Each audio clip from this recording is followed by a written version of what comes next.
What if I'll insert my cucumber into your cave again? Maybe I'll remember. What do you think, Jasmine? Sabi niya. Ulul, sinong niloko mo? Hindi na ako magpapautos sa'yo. Sabi ko't walang babalang iniuntog ang ulo ko sa kanyang noo at sa pool. 3 points. What the? Ouch! Namilipit ito sa sakit nang iwanan ko't pumunta sa aking mga anak. Dinig ko sigaw niya pero parang wala ako narinig at nagtago sa tabi ni Gio. Alam ko hindi niya ako basta magagalaw dito at hindi nga ako nagkamali. Nang pumasok ito't hinanap agad ako. Phew! Turo niya sa akin pero hindi ako sumagot at sumenyas lang sa kanya na ang ibig sabihin ay huwag siyang maingay. Sabay turo ko ng mga anak ko sa akin tabi.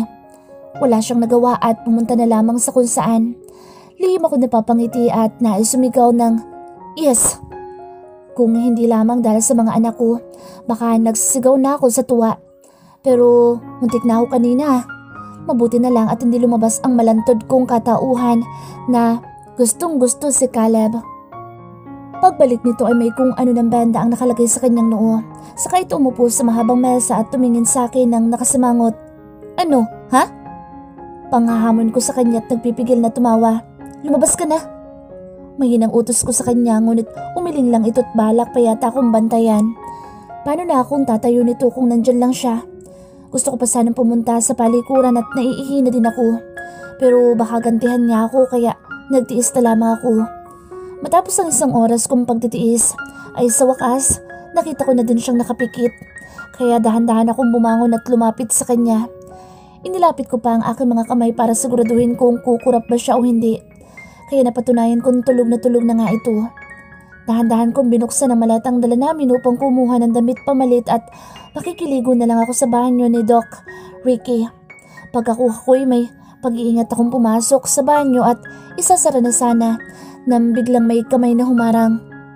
Gotcha! Sabi ni Caleb at malakas akong itinulak papasok sa loob ng banyo at isinara ito. Tinakpan niya ang aking bibig at ang kamay nito'y gumapang sa suot kong saplot. Walang hiya ka! You will pay for all the pain you caused me. Sabi pa nito pero hindi ako nagpatalo. Nang makakuha ko ng tiyempo, bumuelo ko't tutuhudin na sana siya nang mahuli nito ang aking binti upang ibaba ito. Hindi ka na makakaisa, sabi nito at naghubad na. Don't shout. I have no intention of having sex with you. Gusto ko lang naman na sabay tayong maligo. Nakangisin nitong sabi. Binuksan ang shower at naligo nga ito. Walang iya ka talaga. Tinakot mo kung gago ka. Pinagsasapa ko siya habang panay naman ang tawan niya. Hubuto ba dito pero hindi ako apektado. Para sa akin, hindi na ako naaakit sa kanya. Tingnan na lang natin kung sino susuko. Kaya bago ko tuluyang naghubad, ay bumulong din ako sa kanya. No touch ka sa akin. Tandaan mo yan. Pagbabanta ko't inambangan pa ng suntok sa mukha. Never. Kahit bumukha ka pa sa akin, hinding-hindi. Wala ka ng epekto. Sabi din niya. Talaga lang ha? Tingnan natin. Ani ko pa.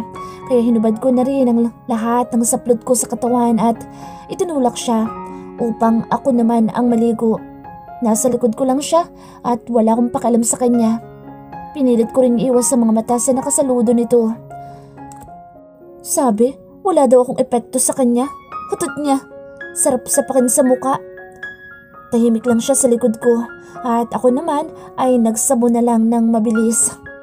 Napatuwad pa ako nang sabunin ko ang paanan pero nagulat na lang ako nang biglang may sumunod sa aking likuran. Nang tingnan ko ito isang Doc Caleb na hindi makatingin sa akin at nagkukunya rin may kung anong tinitingnan sa kisame. Kaya nagawi din ang aking tingin sa tinitingnan niya pero wala naman pala kaya nakatikim ng kutos sa akin ang pang-ibaba niya. Style mo bulok. Kala mo hindi ko alam na sinasadya mong idikit yan? Namilipit naman ito sa sakit pero hindi ko na pinansin at nagpatuloy na lang ako maligo. Mapanakit ka talagang babae. Gusto mo yata akong matuluyan ng mabaog. Halos paiyak na nitong sabi kaya nilungon ko siya at binalatan ito sabay sabi ko ng hindi ba sabi mo baog ka na?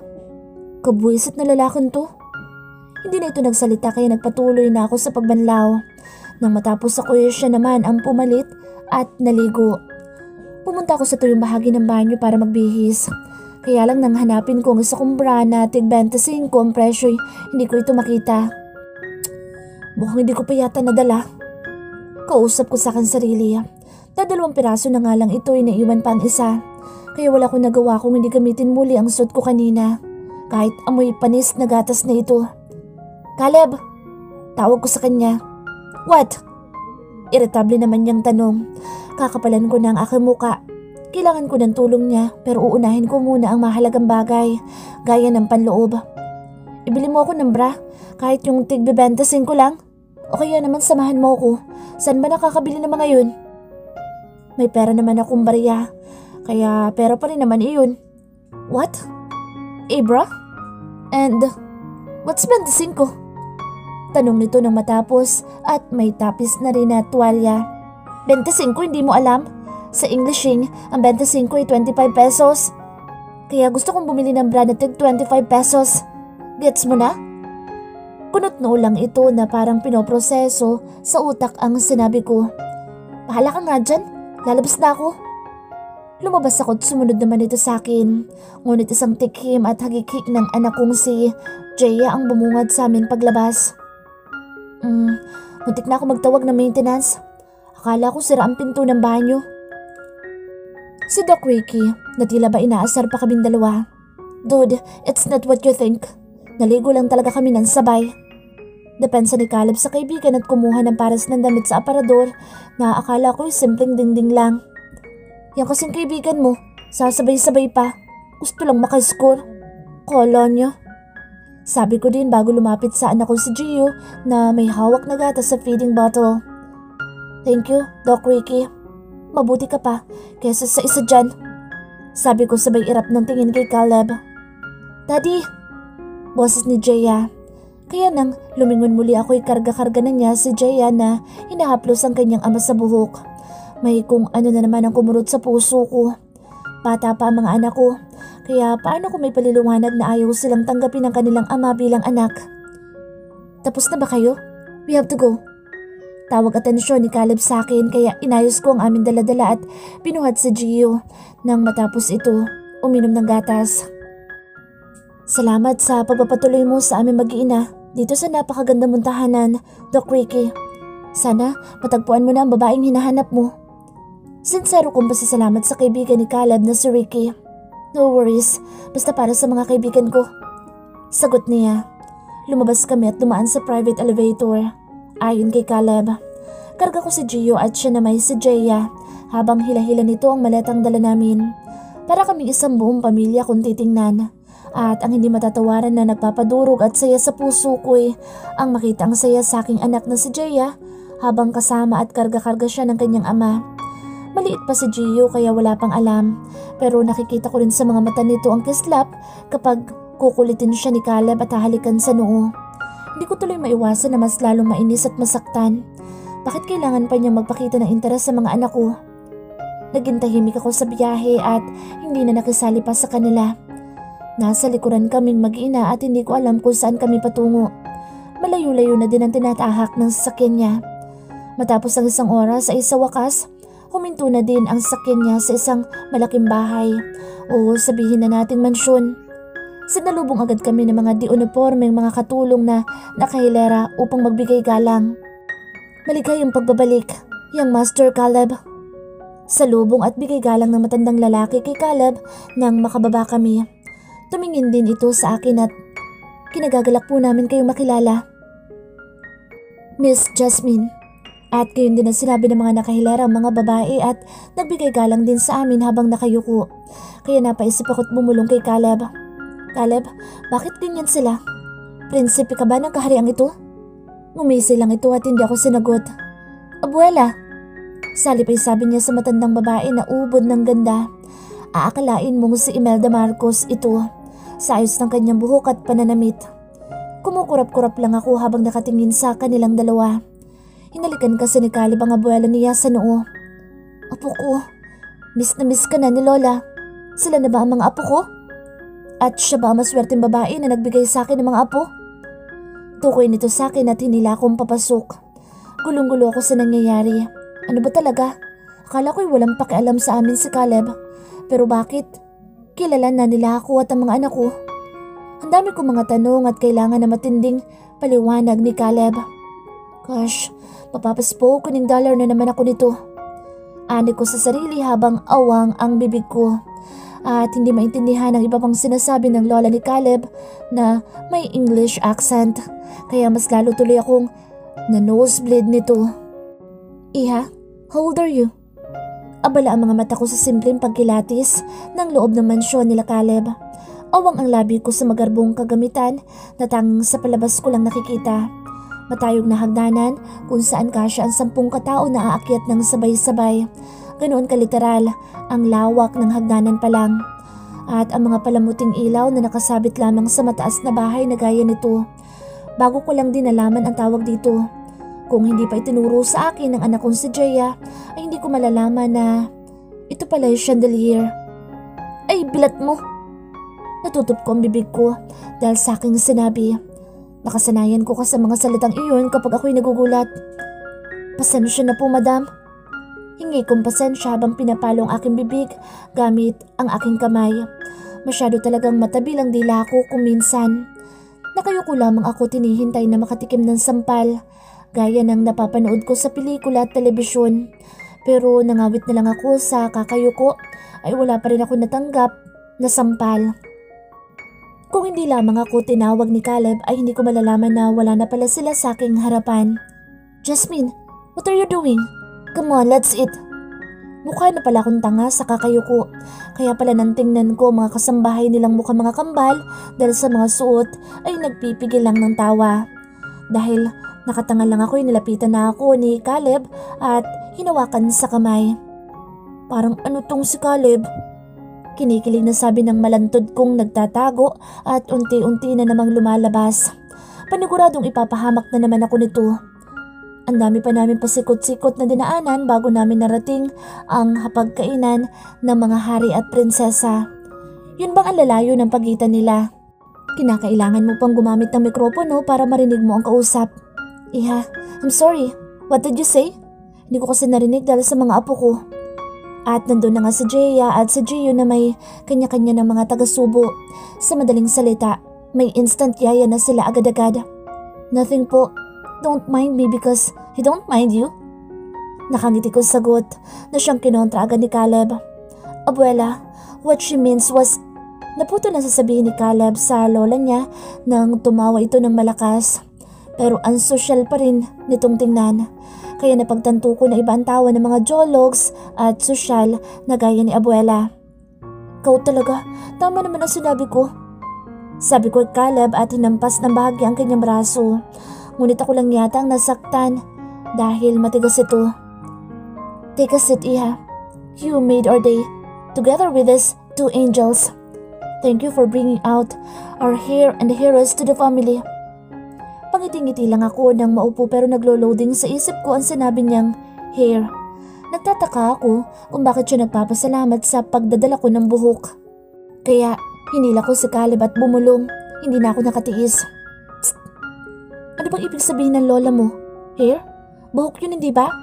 Bakit? Balak niyo ba akong kalbuhin? Pumikit ito at tila nakukonsumi na naman sa sinabi ko. Ang ibig niyang sabihin hair, hindi hair. Hair, meaning tagapagmana. Tumango lang ako sa sinabi niya. Tagapagmana lang pala. Kala ko uubusin na lang ang buhok namin ng mga anak ko. Umiiling na lang si Caleb bago kami nag-umpisang kumain. Katabi ng mga anak ko ang lola nila kaya hindi ko maintindihan ang pinag-uusapan nila ni Jaya. Nababagay nga dito sa kanila mga anak ko. Kahit magkwentuhan sila, magdamag, ay magkakaintindihan sila. Halos malula ako sa dami ng pagkain na nakahain sa mahabang mesang ito. Caleb, fiesta ba dito sa inyo ngayon? Hindi ko mapigil ang tanong nang hilahin ko si Caleb na nagpatigil sa kanya sa pagkain. Nilingon ako nitong nakasimangot bago umurong palayo sa akin at sumagot. Hindi! Diin itong sagot, kaya nagpatuloy na lang akong kumain na para bang huling kain ko na sa mundo at kakatayin na ako. Ganoon ang pakiramdam ko sa sobrang kabusugan. Palabas na kami ng kainan at papunta na sana sa kwarto namin mag-iina nang biglang may tumalon at yumakap kay Caleb. You're here! Caleb, I'm already sucking at you. Matagal ka nang hindi dumadalaw. Nauna na sila abuela at mga anak ko kaya naiwan kami ni Caleb. Magka-holding hands pa nga kami at ayaw nitong bitawan ng kamay ko. Pero dumating lang ang haliparot na babaeng ito na kerengkeng ay nakalimutan na ako. Don't me, I am not jealous sa kanila.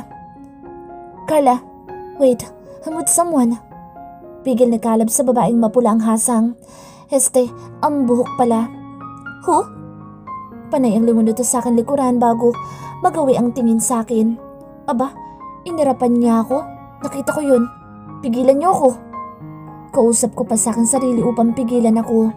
Sa baryo Pag-asa, walang pangahas na irapan ako. Tataasan pa kaya ako ng kilay?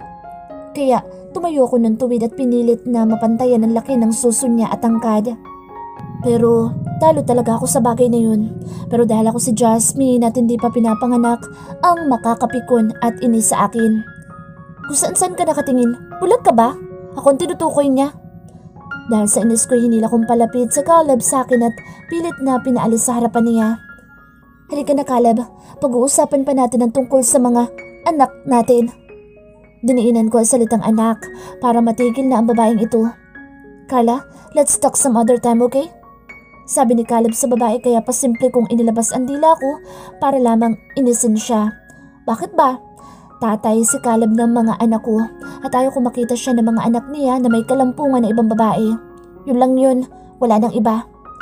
Nasa hagdanan na kami nang humabol pa itong si Carla at nang humarap sa amin ay tila iiyak na ito. Caleb, who is she? Tell me, is she your new girlfriend? Tanong niya hanggang sa tuluyan ng umiyak. Awang ang labi ko at hindi makapaniwala sa nakikita ko. Tuluyan ako umakyat at tiningnan sila. May kung ano sa puso ko ang kumirot na makitang inaalo ito ni Caleb at pinapatahan. Hindi pa nakontento at binuhat pa niya ito na para bang bagong kasal ang mga ito at pinaupo sa mahabang upuan dito sa itaas.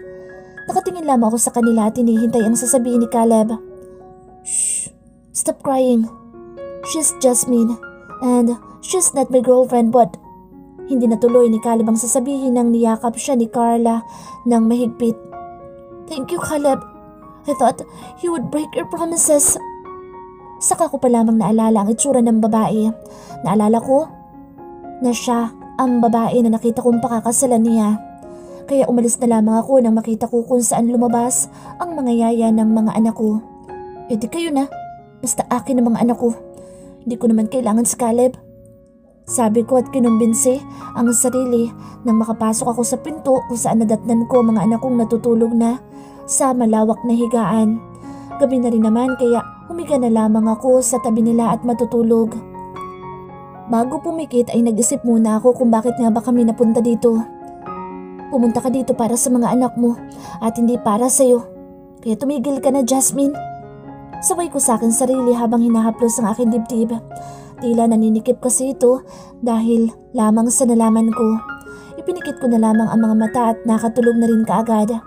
Nang magising ako'y tawanan at halakhak ng mga anak ko kasama ang boss ng kanilang ama ang tuluyang nagpagising sa akin. Good morning, Mom! Nag-unat-unat ako't tumayo at pumasok sa banyo upang magmumug at umihi. May nakita din akong toothbrush na hindi pa nabubuksan kaya ginamit ko ito sa kanaghilamos at lumabas. Magandang umaga din mga anak ko. Hinalikan ko si Jaya at gayon din si Gio na nasa kandungan ni Caleb. Kaya napalapit tuloy ang mukha ko sa kanya. Alam ko nakatitig siya sa akin pero para sa akin, invisible siya ngayon. Mom, you forgot to kiss Dad. Paalala ng anak ko si Jaya. Matapos ay nakipag-appear pa kay Caleb. Anak, hindi na kailangan. May nagbibigay na noon sa kanya. Halika baby. Sagot ko at kinuha sa kanya si Gio saka kami umupo mula sa higaan upang buksan ang aking dibdib na namamagana naman. Milk ka na, baby ko. Sabi ko sa anak kong si Gio na nakangiti na rin at hinihintay. Nasa kandungan ko ang anak ko habang umiinom ng gatas sa akin nang lumapit itong si Caleb at binuksan din ang isa. Caleb! Saway ko agad at pinalo ang kamay niya. Nang mapatingin ako kay Jaya ay tahimik na itong nanonood gamit ang cellphone ng kanyang ama. Kaya pala natahimik ito. Anong ginagawa mo? Labas na at baka magalit ang magiging asawa mo at umiyak na naman. Seryoso kong sabi sa kanya, tinayaan na lamang itong nakatingin sa akin. Partikular sa akin dibdib na hindi ko natakpan. Ang mata mo kung saan na naman nakatingin. Sige, ikaw din na mahihirapan. Pangasar ko sabi, sabay turo ko ng harapan niyang hapit na hapit ang suot na short dahil sa tambok ng puwet at laki ng hinaharap.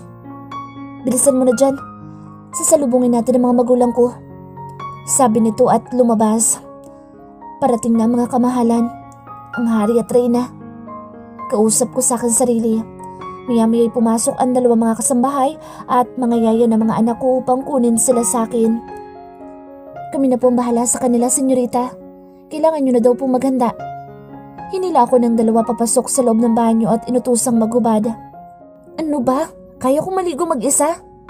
Nagpipigil kong tawa habang kinukuskus ng dalawang aking katawan. Senyorita, gaano na ho kayo katagal hindi naghilod ng katawan? Tanong nilang pawisan. Ano, suko na kayo? Sinabi ko naman na kaya ko na. Kaya alis na. Umiiling-iling lang sila at pinagpatuloy ang ginagawa. Patapos nila akong paliguan ay pinadapa naman nila ako at minasahe. Ang bango ng ipinahid nila sa aking katawan at ang galing nilang magmasahe kaya inantok akong bigla. Para akong prinsesa dahil habang nililinisan ng dalawa ang kuko ko sa paa ay may pagkain namang nakahain sa akin. Kaya malapit na akong maniwala na prinsipe nga si Caleb at ako naman ang prinsesa. Matapos ang higit 2 oras na pag-aayos sa akin ay halos hindi ko makilala ang sarili habang nakatingin sa salamin. Alam ko maganda ako pero sa nakikita ko ngayon ay mas may igaganda pa pala ako. Inayos nila at nilagyan ng kulay brown ang buhok ko. Inupitan din nila ito at nilagyan ng simpleng kolorete ang aking muka. Pinasuot din nila sa akin ang kulay puting dress kaya nagmukha tuloy akong berhen sa aking itsura. May partner din itong kulay puti na wedge, sandals na detali. Kaya hindi ito malalaglag at maaalis sa paa. Winisikan din nila ako ng pabango bago inayang pababa. Nasa hagdanan na ako nang bigla ko natigilan at nagdalawang isip bumaba. Sa taas kasi nito at taas ng suot ko sa paa ay baka gumulong akong pababa. Nandoon si Caleb sa ibaba at nakapustura na din. Awang ang bibig nitong nakatingin sa akin. Alam kong gandang-ganda ka sa akin kaya pigilan mo. Confident ko sabi at inumpisang igalaw ang mga paa pababa. Nakakapit ako ng mabuti sa hawakan ng hagdanan at inaabot ako ng siyam-siyam bago marating ang susunod na baitang. Mukhang naiinip si Caleb kaya nasa kalagitnaan na ako nang lumapit ito sa akin upang buhatin ako na parang bagong kasal. Oh, iisipin mo na naman gandang-ganda ako sa'yo. I just want to help you and nothing else. Agad nitong depensa. Sus, kunyari ka pa. Inatulo nga yung laway mo. Panay ang bangayan namin bago makarating sa ibaba at tuluyan akong inilapag nang makarinig kami ng tikhim. Mama, Papa, tawag ni Caleb sa mga magulang niya. Nakatalikod ako sa kanila at pasimpleng pupuslit na sana nang marinig ko ang tawag ni Caleb. Kasabay ng paghapit nito sa akin at iniharap sa mga magulang niya. She is Jasmine, the mother of my children.